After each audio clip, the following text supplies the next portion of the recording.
still in the midst of a baseball season. Thank goodness. Well, it's getting better. I mean, it's getting there. And after the All-Star break, it usually starts to become a little bit more fun. People are starting to, line up a little bit as to what we're going to be looking at. Got this microphone in the way. They start getting in line. Dodgers start losing games and making everything close and doing what they normally freaking do. That's what we do. 13 guys on the disabled list. So we wait till the Dodgers start falling apart, and here we go. So let's come on back in and talk some third baseman. We're going to down our list of favorite all-time greats at our era, so to speak. That we've seen. There's a couple I'm going to get yelled at. I don't have on my list because I didn't watch them.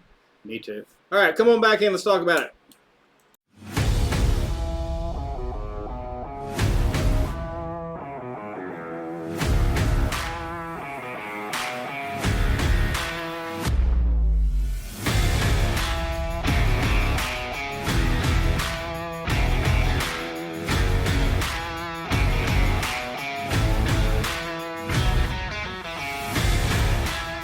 And we welcome you back to the Midnight Riders podcast. I'm Johnny. I'm Chuck. And we're going down our list of positions, Major League Baseball, our greatest players of all time, in our opinion, who we've seen play.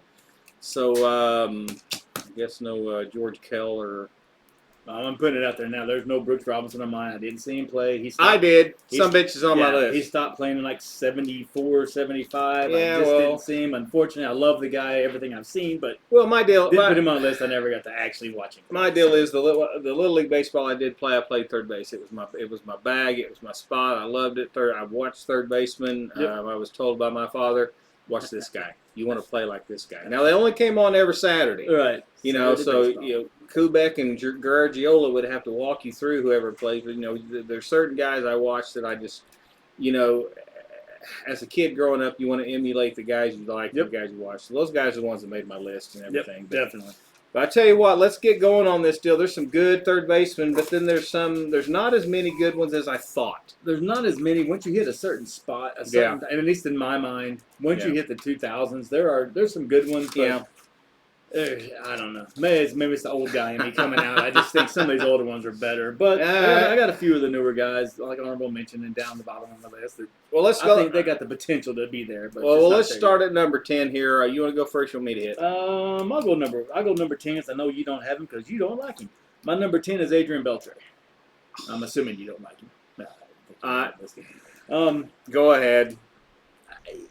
3,166 hits, 477 home runs, career 286 guy. For all of his, for lack of a better term, weird shit that he did out there, the guy produced. I mean, Dodgers, Rangers, he always produced. He did some stupid stuff on the base pass. I'm not going to argue. Other things, but number-wise... I'm never going to argue about his numbers. And that's why he's at number 10 for me. I couldn't put him any higher because of the intangible stuff that... I'm not going to argue the fact that he's in your top 10. I mean, the guy had it. The guy was a player. The guy showed up every day. It's just all the intangibles of this guy. He's up there with the Manny Ramirez part of that. Well, you guys, you people that have watched this, and we appreciate you coming back over and over again. Subscribe, like, share, please. I'm just too old school. I just can't get it out of my head. The guy's a nut job. He is, and he's out there. And I just can't put him on my list. But numbers only though. I had him higher up, just going by pure numbers when I started. But then the guys I could put on ahead of him don't have as good of numbers, but the other stuff they brought to the game, they're just I got you. I just had to put him ahead of him. I'm with you. Yeah, he's my number 10. All right, my number 10, I had a little difficulty between two guys. One of them is more of a current guy. The other one's an old-style guy. I got to go with Scott Rowland. He's my number 10. Right. He's my number 10. I don't know if you got him on your list. I got him on my list. He's my number 8. Okay, sorry. Yep. So I'm not too far out of whack on this guy. No. Scott Rowland for me. I mean, I peeled off his numbers here. I mean, the guy played 17 years in the bigs. I mean, he was a 200, 300 hitter. The guy was the guy was a player. He's a great defensive guy. He was a team guy. He would have played. He played Philadelphia. He played with St. Louis. I mean, it's not like he chased money, but and he stayed a third baseman. Which was an oddity. Which is hard to do. I mean, the guy could hit you 20 home runs in a good year. Some years he didn't do too well. I mean, he had 1, 2, 3, 4, 5 or 6 years, 100 RBIs. So he was always a producer, and he was one of those guys I remember growing up. Yeah. One of those guys that just had an absolute cannon for an arm. I loved watching him play. Just Fantastic! The guy's arm was just amazing. I mean, another, like the term I like to use a lot. They did use the old vacuum cleaner at third base. Yeah. I mean, this is one of them. Yeah. I mean, but what was odd about him? The reason he's not so much higher on my list is if you go down his stats, you're going to see years where he's got over 100 strikeouts. Then you're going to see years he's only got 60 strikeouts. Then he's going to have 119 strikeouts. Then he's got 25. Right. He was just up and down and up and down. I mean, consistency at the plate, it wasn't always there. But then again, there's some years he had just animals hitting around him, and then when he played those years with the Cardinals, I hated him. But exactly. I always produced. Cub guy here, but he's just a good player. He's a good player for me. Even though those years he hit 250, 260, he was driving in runs. It seemed like every other damn at bat, doing everything he's supposed to do. So he's good. No argument there. All right, what do you got? Number 9. My number 9, Darrell Evans. Ooh, old school 70s guy. Ooh, good choice. I didn't have him. Braves. You didn't put him on the list at all. Well, honorable mention. Braves. I mean, he's one of my guys. Braves, Giants. Yeah. Just one of the big old boys. He's with the Tigers too. And Tigers. Yep, he played the Tigers back when they I think when they made their run with Gibson in that group. But 400 home run guy. I mean, I think he only hit career 248 guy. See, so not much, but home runs, RBIs, drove them in. See, he's one of those quiet good guys. Right. Had over 2,000, had 2,200 hits. Yeah. See, he's just. But he was the guy again back in those when they actually had positions. You actually had meaning behind where you hit guys in the order. Yeah. And he was always your 3, 4, or 5. No matter where he went, he was 3, 4, or 5. Well, he's another one of those guys. He's consistent because he would drive in runs. He would do the sack fly. He would put the ball in play. If I'm not mistaken, I think he was one of those guys that was. I mean, he had a couple of years where he played like every game, and he played through several injuries. Oh yeah. He was would one of those rough, tough guys. It was nothing for him to play 158 games. Yeah, to play all of them, did not get hurt, and played an oddity nowadays. But yeah, that's a good choice. It was my number 9. It's a good choice. He was a guy that I remember him well.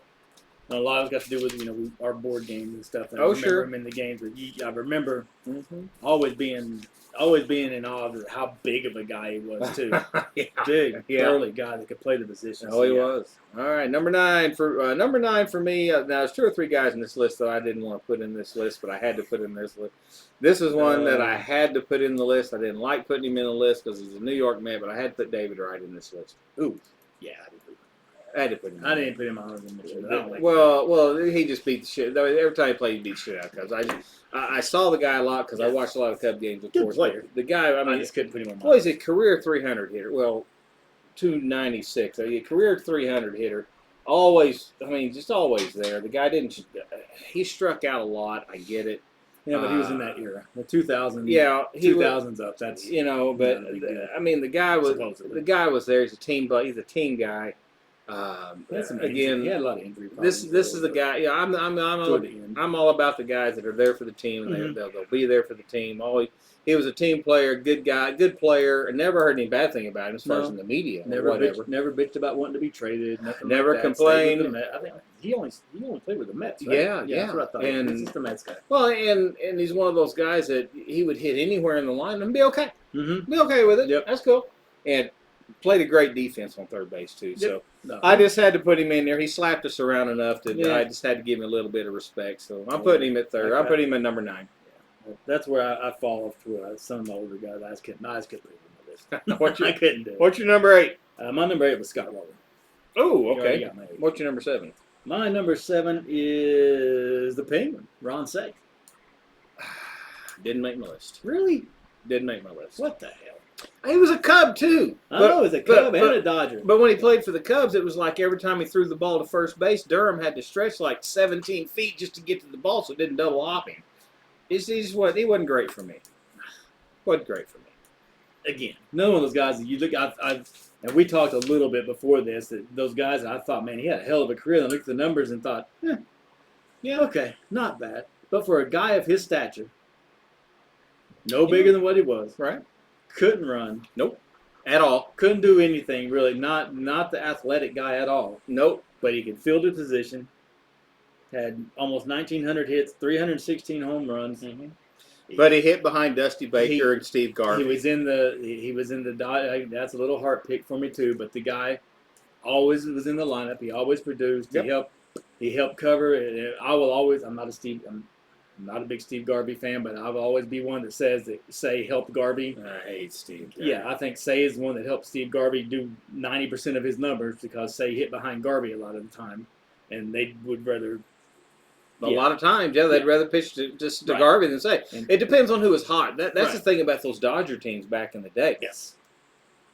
It was so weird that there was always 3 or 4 guys that were super hot in the lineup, and then the next week they'd cool off, and then other some bitches would be hot that week. It was just well, I mean, pardon me while I reminisce, but you got Lopes, Russell, Baker, Monday, Reggie Smith, Garvey, Yeager, Ferguson. I mean, it was impossible to get through that lineup. And so, I think a lot of it had to do with that, but he was still there every day. And other than my other pick, Adrian Beltre, which was a Dodger for a little bit, I mean, I'm a huge Dodger guy, diehard, but I can't think of a third baseman since Say that I would, other than Beltre for the little time he was there, that I would say, he was better than Say. Well, their third baseman just struggled. He was a solid guy that always played. And when he went to Chicago, he was out in Wrigley. It was the end of his career. Right. He hit your Wrigley home runs. He got the power alley home runs. That was a good move for him to go there at the end of his career. But I just never thought he was. I just never thought he could cover. I just didn't think he could fill the position very well. That was my deal. Because they hit it right at him. Yeah, he just have a ton of range. You had to have an ungodly shortstop. Yeah. When he played for you, but good player. But my number 8, since you already got down to number 7, number is Tim Wallach. Montreal Expos. Didn't make my list, but another guy. My era, another guy, serviceable guy. I mean, he's only a 250 hitter, but the guy was consistent. He was solid. He was there every day. He played on those good Expo teams. Great on those Expo teams. Again, he didn't no flash. You didn't hear his name a lot because you had range. You had Dawson. You had Gary Carter. You had Valentine. You had Cromartie. You had all of these guys over there, and so you didn't.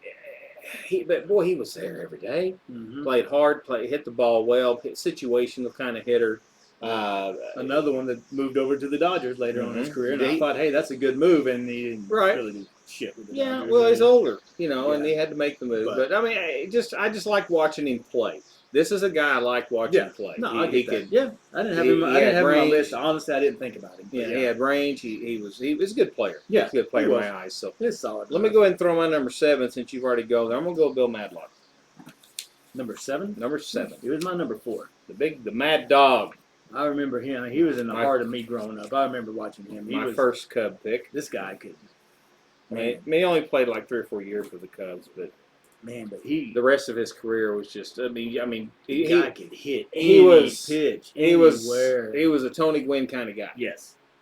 Throw just get it over the plate. That's all get it over the plate. He didn't strike out. Never struck out. No. Always put the ball in play. Well, another career. Yeah, 3 out.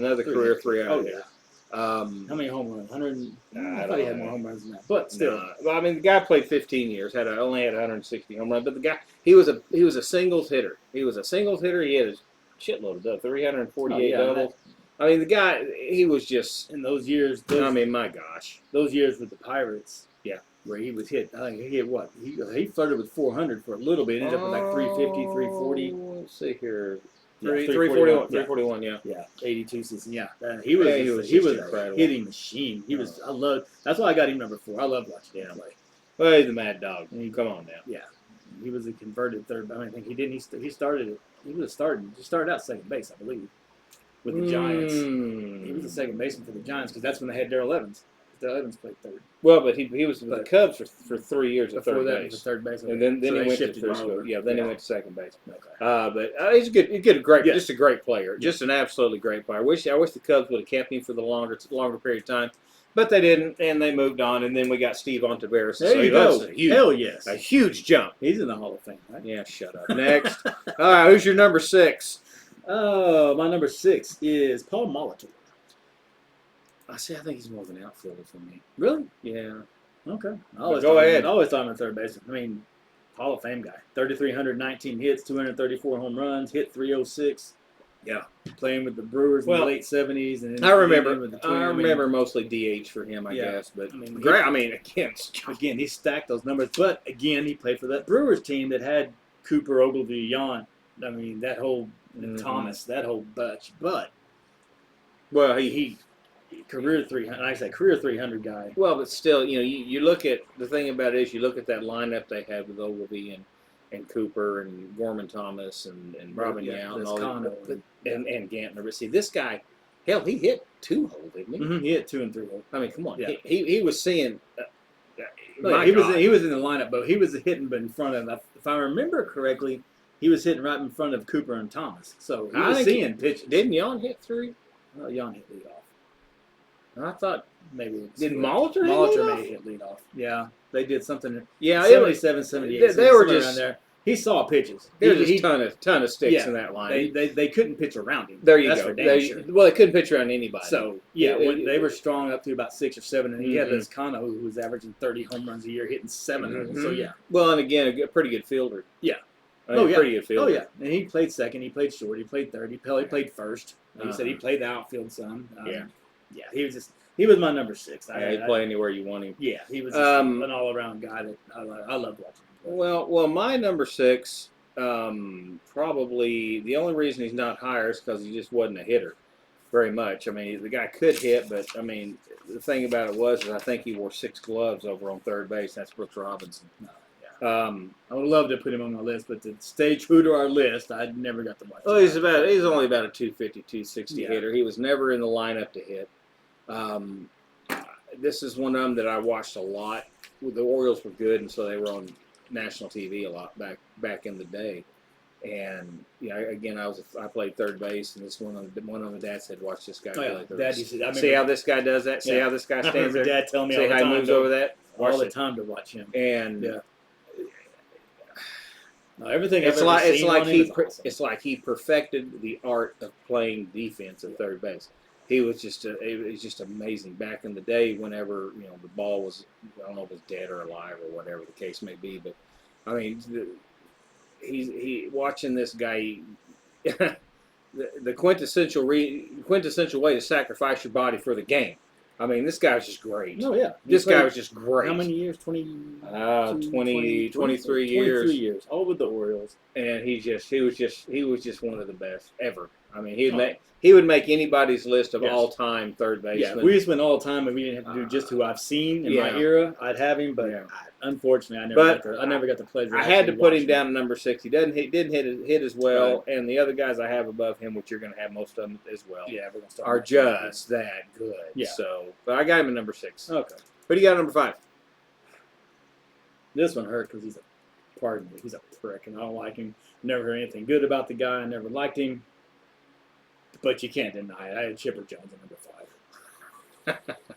That's the other one I hated to put on my list. I hated to put him on there. And if you never hear anything good about the guy. I got him at number 3. Yeah, the guy just put up outstanding numbers. Switch hitter, could do it all. I can't stand the guy, but you can't ignore it, especially in my era. The off-the-field stuff, let it go on this guy. He was just, I mean, what's like on my shortstop? I got Derek Jeter way up there. Right. I mean, whenever you go with this guy was just fantastic. Yeah. I mean, he could do no wrong. And I hated the Braves during this time.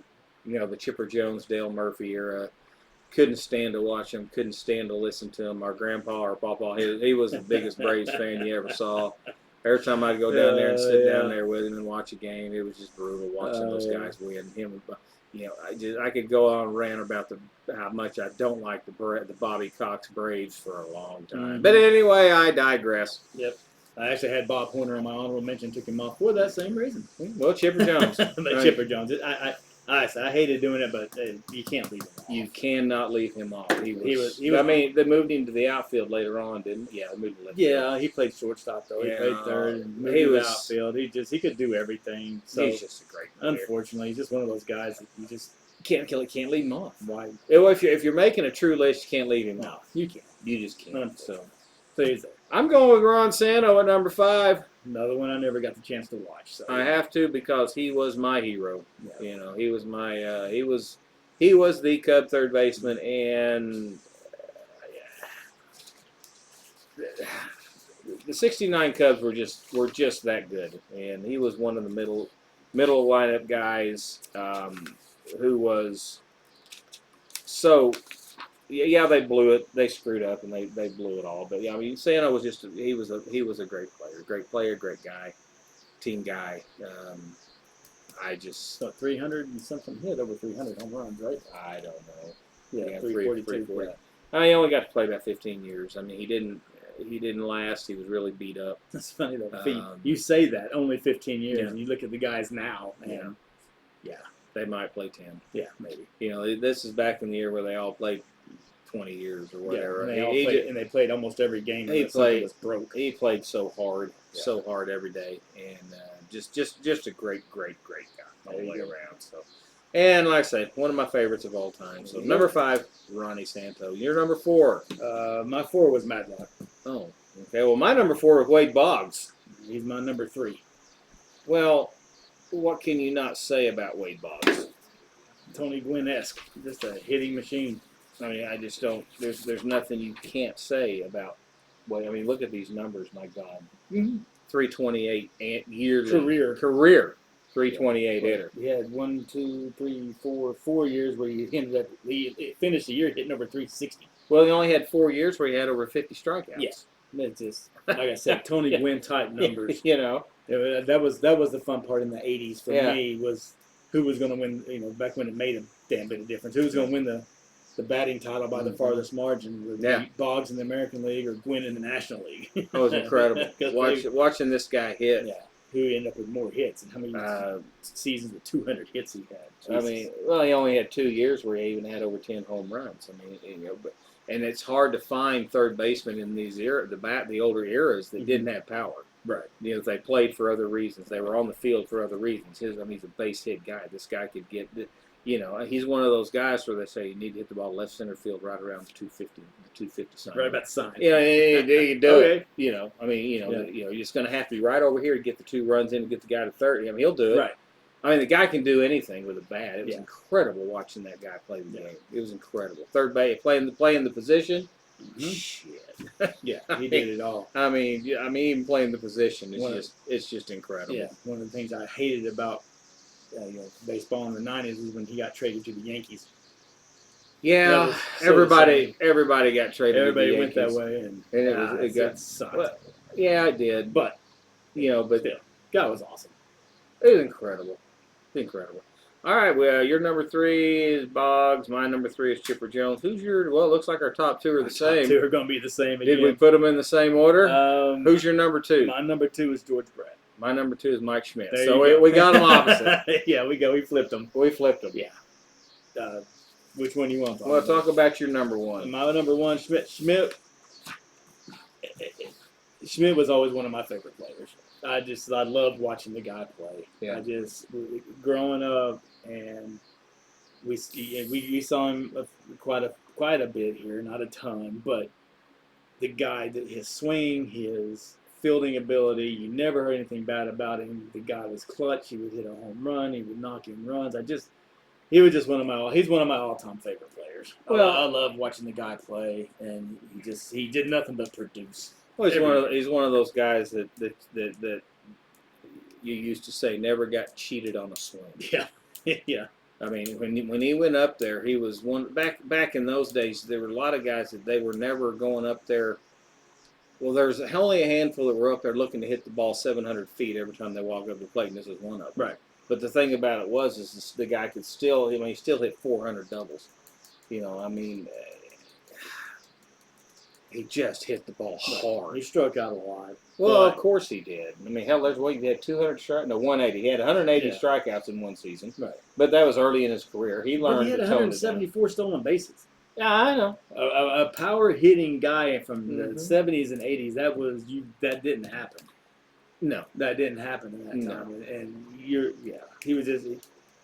He'll be on every list I have as far as greatest of whatever. No, he'll be. I don't see why he wouldn't be in the top 5 of everybody's list of all-time third basemen ever. The guy could do everything. Yeah, he did it. I mean, what was his career? His career average was pretty 260, low.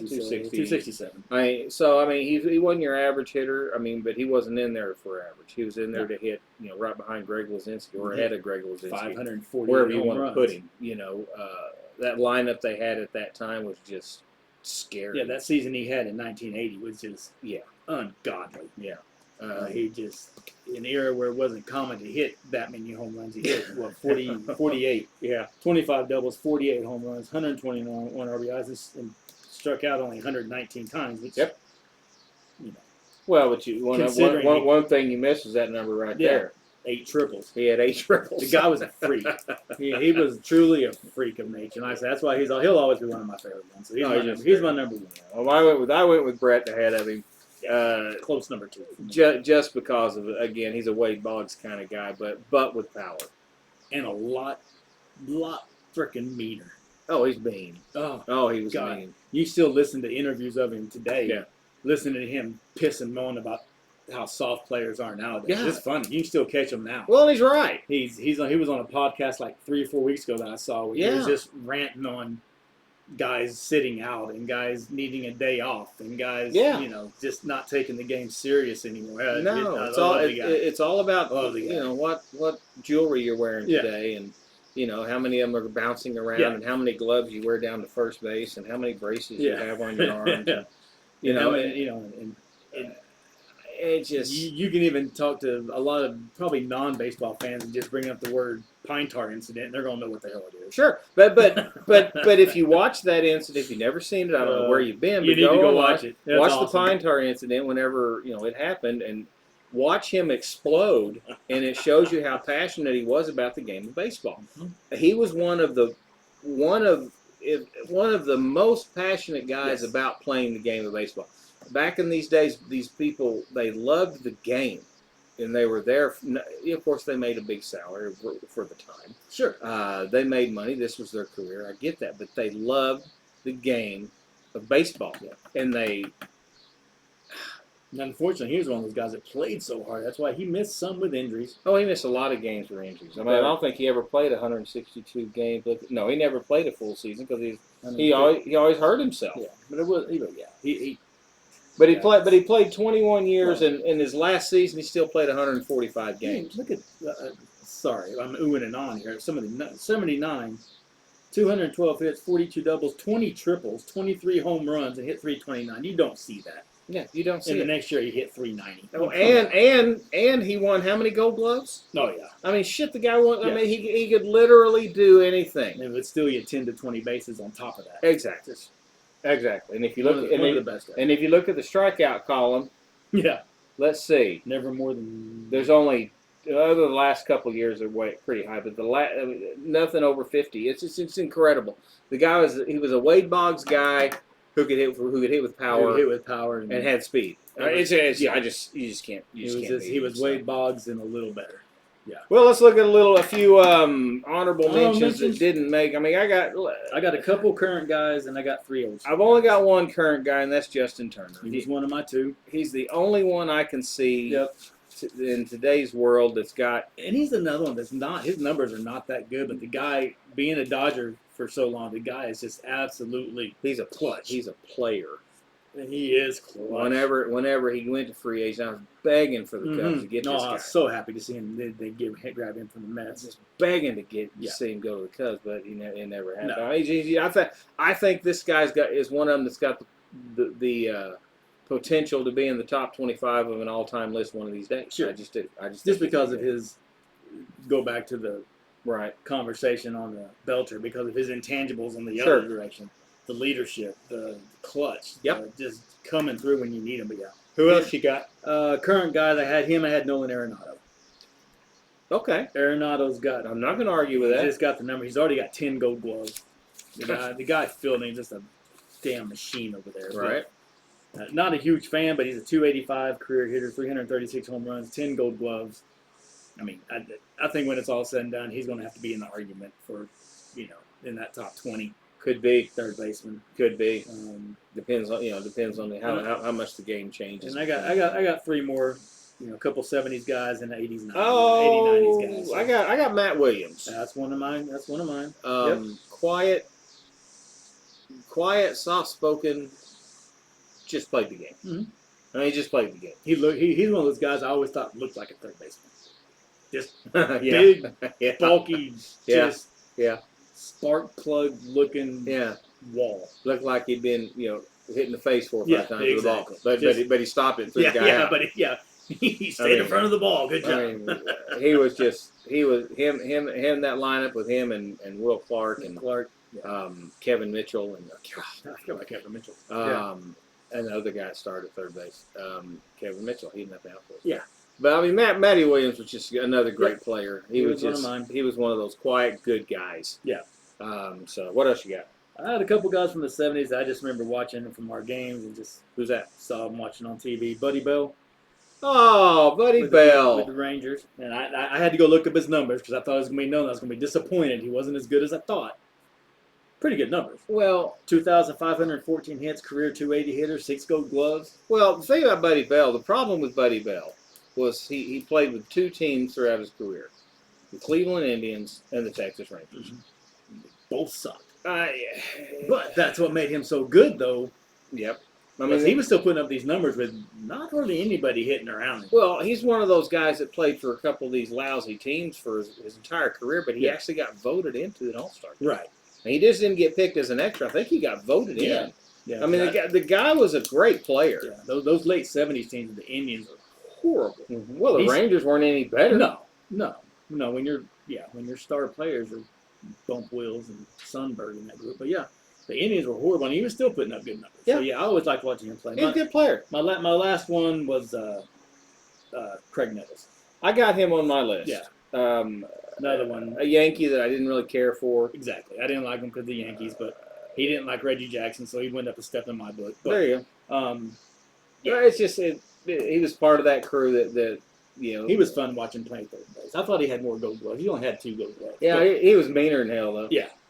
He was another one that would go in, what they say, go in spikes up every time. And a good player. Oh yeah. Good player. I only had one more on there because he started at third base, but nobody ever remembers him as the third baseman. That's Edgar Martinez. He was a third baseman for years in Seattle until they decided just to move him over and let him hit. He let him hit. It was a great move for him. He was never a great third baseman, and they brought somebody else up, and I meant to look it up who it was. They brought somebody else up, a kid, to play third base, and they said, "Well, why don't we just DH him?" And then that's all he ever did the rest of his career. But I mean, Edgar Martinez started as a third baseman, a great hitter. He'll never be on another list I do, but I mean, he deserves a little bit of something. He might be on the list when we get to our DHs. I'm not doing a list on DHs. I could be a DH for God's sakes. You can't, But anyway, third baseman. It's my favorite position. I love it. I played it more than anything through softball and the Little League and any baseball stuff. I mean, third base was just my deal. So I enjoyed watching Always it. a fun one to watch. Yeah. Tough place. That rounds up our... that's all the infield. That's just our infield. Yep. We're going to move into the outfield. Outfield? Or before we do pitchers. Pitchers and catchers. Or do you need catchers? Didn't we do catchers?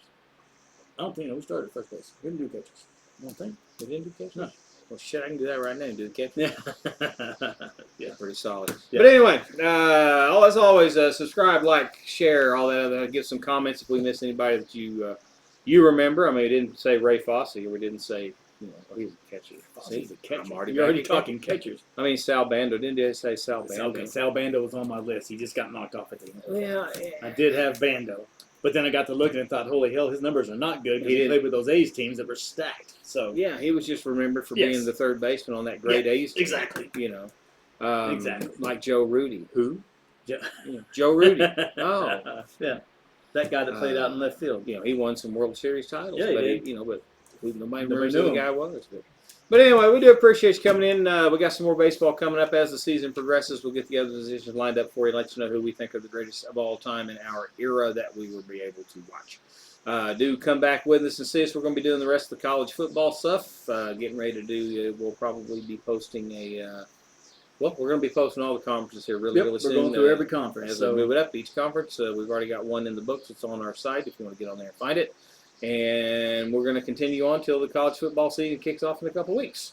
Keep watching and subscribing and spreading the word, please. Numbers are improving, so we appreciate it. We do. We're going to talk to you very soon. Thanks for coming in. And you got anything else? That is it for now. We're done. We'll talk to you soon. See ya. Bye-bye.